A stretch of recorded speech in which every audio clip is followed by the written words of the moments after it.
Ako ste se ikada pitali kako to izgleda da dođete u stranu zemlju i trebate da počnete da tražite posao, a pritom ste mama 4 dece koji su svi ispod 8 godina, najmlađe je 19 meseci, muž vam radi 12 sati smenu i kako je to izgledalo kad sam ja sletela 2018. godine u oktobru i počela da tražim posao.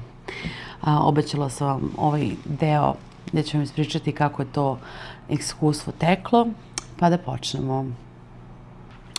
I tako, sleteli smo u oktobru 2018. godine, ja i deca, Marko već bio ovde. Radio je te smene, tipa 5 dana nedeljno je radio u jednoj nedelji, druge nedelje je radio 2 dana, svaki drugi vikend je bio slobodan. I ja sam došla sa onako nekim entuzijazmom da našla sam u Kanadu, da probam da nađem neki posao, nešto, da Uroša stavim u vrtić. Doduše, čak i Đurđu. Sam videla da od vrtića nema ništa, da prosto moraš da radiš da bi platio taj preskupi vrtić, pošto je to sve privatno.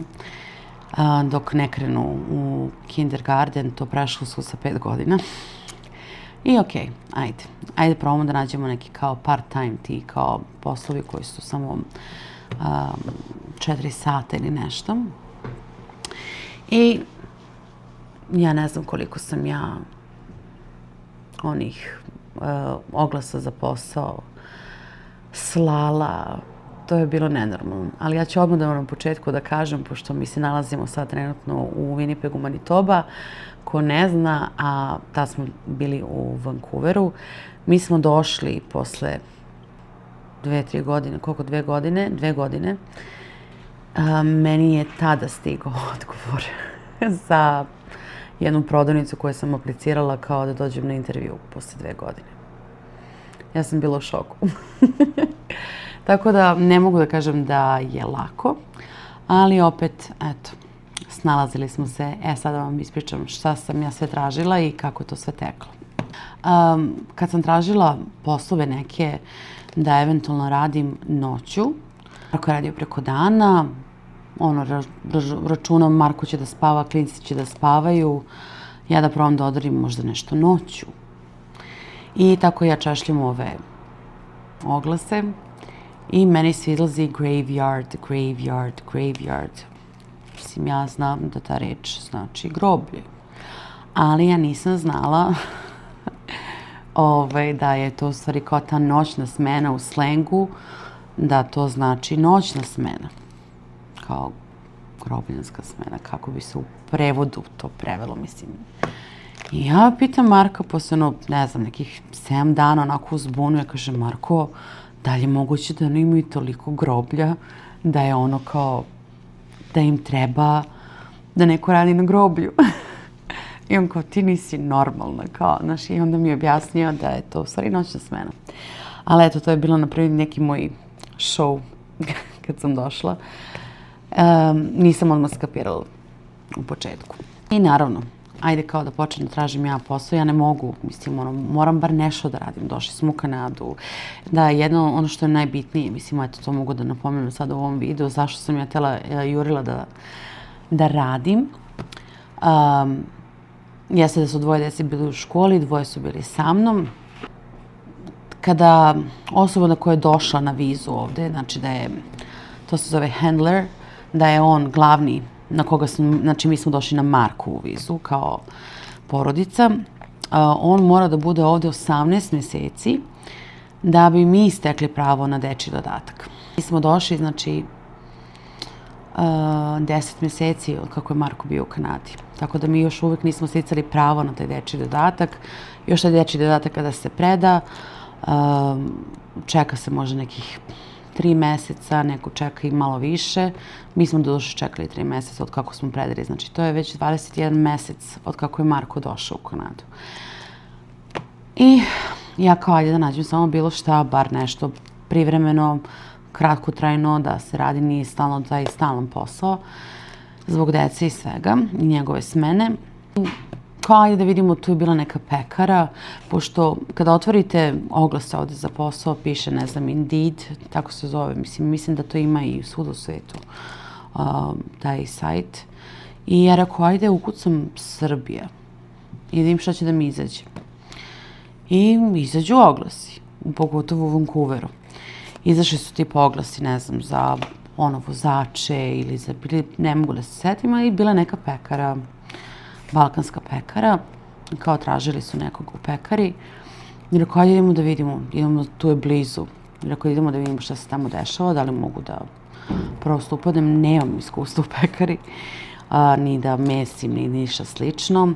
Otišla sam tamo, rekla sam da nemam iskustva, iskreno kažem, nisam mogla da se uklopim ni u njihov raspored, niti njima trebalo tako nešto povremeno, tako da od toga nije bilo ništa. Sljedeće što sam našla je bilo baš onako preko puta nas u oglasima.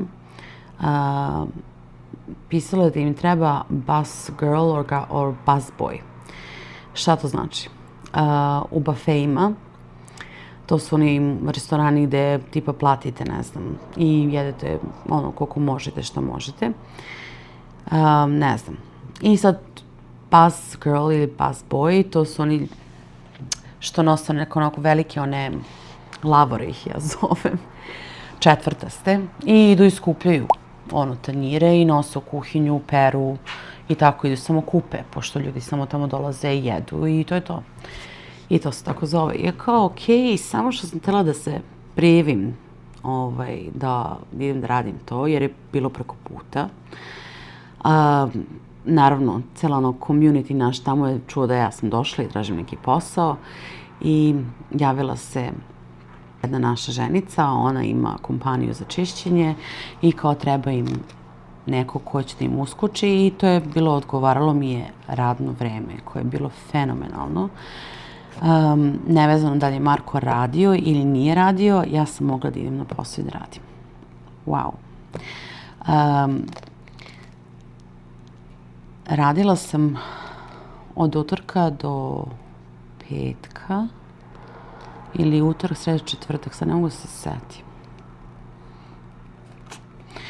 I svake druge subote, pošto nisam mogla svake subote, svake druge subote smo išli kao da radimo te generalke. Sad, gde sam ja to radila? Uveče kad Marko dođe s posla, on dođe s posla negdje oko 7, ja već idem u 8, ja mislim. Da, 8, 9, već sam i zaboravila. Ali u principu tako neki 2-3 sata i to je to. Posao je bio da se čiste kancelarije, ali ne obične, kancelarije, nego su to bili studiji za snimanje filmova. Vancouver Film, koji uglavnom koji uglavnom iznajmljuje svoje studije i, na primjer, imali su razne serije koje su se snimale tamo, nekoliko tih studija i sad je to meni bilo baš interesantno, čišćenje ko čišćenje, ništa strašno, ali opet vidiš nešto iza scene. Nisam nikad videla neku scenu, postavku, baš konkretno te serije ili gde se to nešto snimalo, ali ta atmosfera, nije bilo ljudi kad mi dođemo da čistimo, ali vidite sve kako to u stvari izgleda. Meni je to bio doživljaj. Radila sam u studiju gde se snimala serija Charms, Začarane, ali onaj remake. Ko je gledao seriju? Ja sam gledala prvu seriju kad sam bila klinka, tinejdžerka, ali ovo je bio kao taj remake. I kažem, nisam mogla da vidim te velike hale, mi nismo imali pristup tamo da ulazimo, ali sve okolo, da kažemo, jesmo, te kancelarije, kuhinje, WC, to smo obilazili, znači, za 2 sata, iako je to ogromno, ali je bilo jako organizovano što se čišćenja tiče. Sam taj sistem tamo u studiju mi je baš bio interesantan. Oni su imali svoju kuhinju. Znači, kancelarije, kao što sam ja sad to gledala na nekim filmovima, ja sam to nekako proživela i doživela. Kuhinja kod njih je bila potpuno puna hrane, opremljena, da je njima to sve bilo plaćeno i to je meni bilo kao wow, gde ovo ima u Srbiji. Znači, wow. Ja u toj kuhinji nisam ništa, ja sad tu specijalno radila, to mi samo uđemo, prebrišemo te stolove, lavabo, ako ima neke mrvice na podu, pokupi se đubre i to je to. Ali meni samo taj moment gde su oni tu imali apsolutno sve. To sam i čak i primetila, tipa naručuju jednom mesečno, da imaju sve vrste nekih namaza, džemova, to je za doručak, da se to da se ima za vreme ručka, što se jede. Da oni kao imaju kao te neki, da ugrabe neku užinu. Od voća, povrća, mislim, i sve im je besplatno. Kancelarije. Kancelarije od tih produkcija, ne znam, svih tih aranžera. Svaka kancelarija je bila nekako nečiji svet.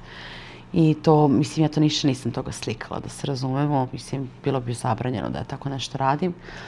Ali je baš onako bilo interesantno videti, ne znam, scenografe ili kako se oni već zovu, ti koji pišu i to sve kako to izgleda. Ne znam kako da vam dočaram. Baš je onako bilo interesantno. Ne znam, vidite neke knjige ili vidite neke ukrase, nešto niste videli. Imala sam čak priliku da vidim, nisam imala priliku da vidim onu knjigu iz Začaranih, ali i bili su tako neki detalji u nekim kancelarijama. To je bilo što se tog jednog studija tiče. Drugi studio koji sam radila bila je serija koja se zove Arrow, Strela, tako nešto, to je bio neki science fiction. I tu mi je, na primjer, bilo interesantno jer je to bila i radionica, baš onako kao bio taj kao molerski deo. Jer je ta serija najviše snimana u Vancouveru, na ulicama. Odgledala sam naravno celu seriju zato što sam ajde kao radim u tom studiju pa kao odnaš, ajde da vidim ono kao behind the scene, vidim šta se dešava, šta prave, šta rade. Jednom prilikom sam došla da očistim studio uveče, oni su imali snimanje, taj set i kao okej, moram se vratim.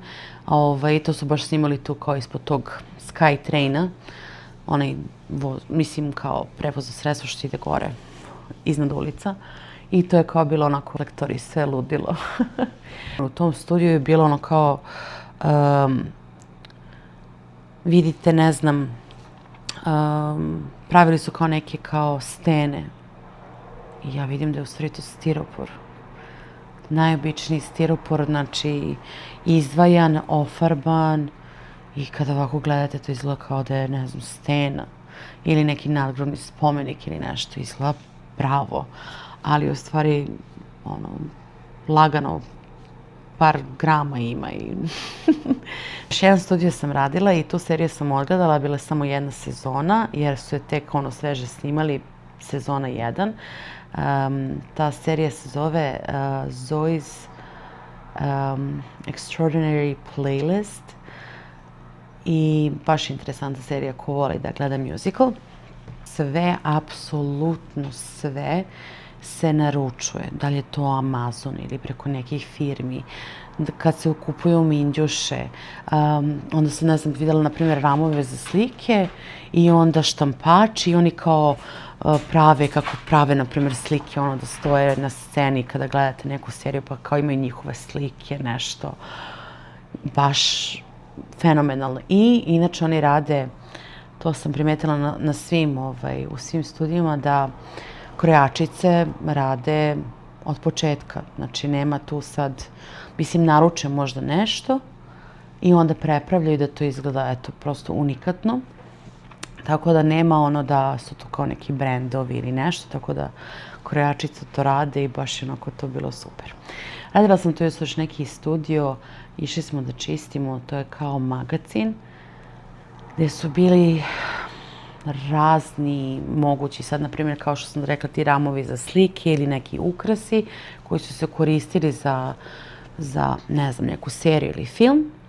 I onda se tu kao čuvaju jer možda tako nekad dođu i uzmu nešto da ovo iskoriste za neku drugu seriju ili nešto, ali opet to mora kao da prođe neko vreme, da se prosto ne provali. Kao je vidi, ovo je bilo u ovom filmu ili u ovom seriji, kao isto, pretpostavljam. Drugarica je radila na snimanju Flasha. Ajde, okej, to sam radila od januara. Znači, mi smo došli oktobar i ja sam dobrih 3 meseca tražila posao. Tako da baš sam se namučila da ga nađem. Mislim, namučila. U stvari, posao mi je došao sam. Ja mislim da ta ženica, nisam začula dugo s njom. Mislim da i dan danas radi i da ja mislim da je uvek tako bila dobronamerna i velikodušna kada dođu neke naše nove žene. I eto, one rade. Prosto dok ne nađu nešto novo, mislim, sve mi žene smo vredne i radne, ja bar mislim i da čišćenje nije nikakav problem ni kod kuće, a kamoli na poslu i uopšte se prosto čovjek ni ne umori. 2 sata mi je bila, 2-3 sata je bila smena i tih svake druge subote smo išli na nekih između 4 i 6 sati, slagaću. I to je bilo u principu to i to, idemo, svi sedemo u kombi i idemo i kompletno čistimo malo kao detaljnije. I to je bilo u principu to. Sad imala sam tu neke dodatne poslove i pored toga, jer Marko je imao te slobodne dane. Radila sam isto kao, nešto slično kao i ovdje. Isto su naši ljudi, oni su radili kao renovacije stanova za iznajmljivanje, krečenje i tako dalje. I sad njima je bio potrebno neko ko, kada oni završe sve to, da se to sredi, kada oni završe, pošto ovdje se zna, ako majstor dođe, na primjer, sada okreči, on mora da počisti za sobom. Da li je došao električar, on mora da počisti za sobom, nećemo ostaviti nered. Tako da oni nisu htjeli da rade, mene su angažovali i tako da sam ja to nekad uskakala da uradim i to. I onda kako sam radila u toj zgradi, meni neki deka sretne tako na hodniku, što mi se desilo isto i pre neki dan. Baka me isto neka srela, videla kako ja tu nešto čistim, ali deka kao, meni bi trebala neka ženica kao jednom nedeljno da dođe samo na 2 sata. Samo 2 sata. Ja kažem, okej. Tako da i to bilo neki ekstra keš. I sad ovo isto baka ovdje me isto startovala kao, kao više smo stariji, a stvarno imaju negdje, mislim, 80 plus godina. Treba je neko ko živi blizu, eto mogu da tako uskoči isto samo 2 sata, da može da imam tako prebiše patos, pošto ne mogu da se sagnu. Tako da ima svega i svačega. Samo je potrebno da izađete napolje. To je, mislim, da je jako važno da imate komunikaciju sa ljudima. Sad sam se setila još nečega. I tako mi u jednom studiju, ja brišem ovdje se kaže washroom, inače na engleskom nije washroom, nego je na kanadskom washroom, WC. I da li me Marko zvao na telefon ili tako nešto, ja pričam na srpskom. I neki čovjek ulazi, bio muški WC, i ulazi i sad ja već izašla iz WC-a i tu valjda ne znam da skupio džubre, šta je bilo, nemam pojma. I on meni kao, odakle si? Kao, okej. Kao, i tu počnemo da pričamo. I kao, što radiš to? Kao, daj da te ubacim ja u filmsku industriju, vamo tamo. Kao, mogla bi ja kažem, pa što da radim, mislim, ne znam, kao meni kao frka što se tiče vremena, I on meni čovjek izvadi, napiše mi svoj broj telefona, da mi kao, da probam ja da te ubacim, da ti radiš kao taj u painting department. To je za molera i za bojenje i tako dalje. I kao tu, eto, kao isto nije tako strašno, ne moraš stalno da budeš tu, kao ako treba nešto da se, ne znam, okreči ili da se nešto pere ili da se nešto kao farba. I kao to je kao super posao, kao pa tu kreneš, počneš i to. I kao, hajde, kao, znaš, što da ne, mislim. Ja sam uvijek nešto spremna da naučim nešto novo i svaki dan učim nešto novo i to volim. I ja izgubim broj telefona. ali smo se, mislim već uvođe vremenu smo već su krenuli frka za papire, ističe viza, kreće COVID i tako da je to bilo to. Setila sam se još nečeg što sam propustila kao intervju. Od 9 drugarica, posle i naša poznanica, prijateljica, tada, dok smo tamo živjeli. Ona je bila menadžer u nekoj kompaniji, neću sad da kažem koja je kompanija, nebitno. Kompanija je inače u celoj Kanadi i Americi. Za parking, mesta i tako dalje. I trebao je, bio otvoren posao u stvari za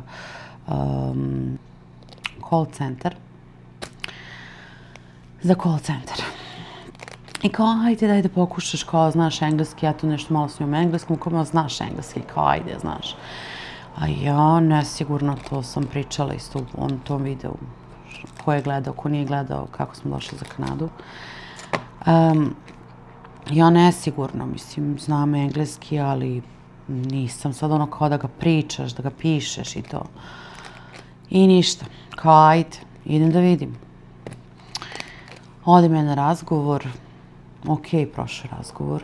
Džene bio je dobro, ali trebalo sam da prođem testiranje.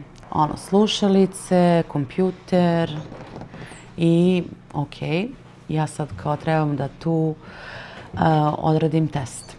Da li ja znam da kucam, ne znam da kucam, koliko brzo kucam, da li ja čujem šta dobro kažu s druge strane slušalice. Ovde je spelovanje, mislim, katastrofa, generalno, na engleskom. Drugačije sad, kao što kažeš, na srpskom, piši kao što govoriš, čitaj kako je napisano. A ovde spelovanje, generalno, kao, kažem, CTR3, kao, C kao Charlie, znači, užas.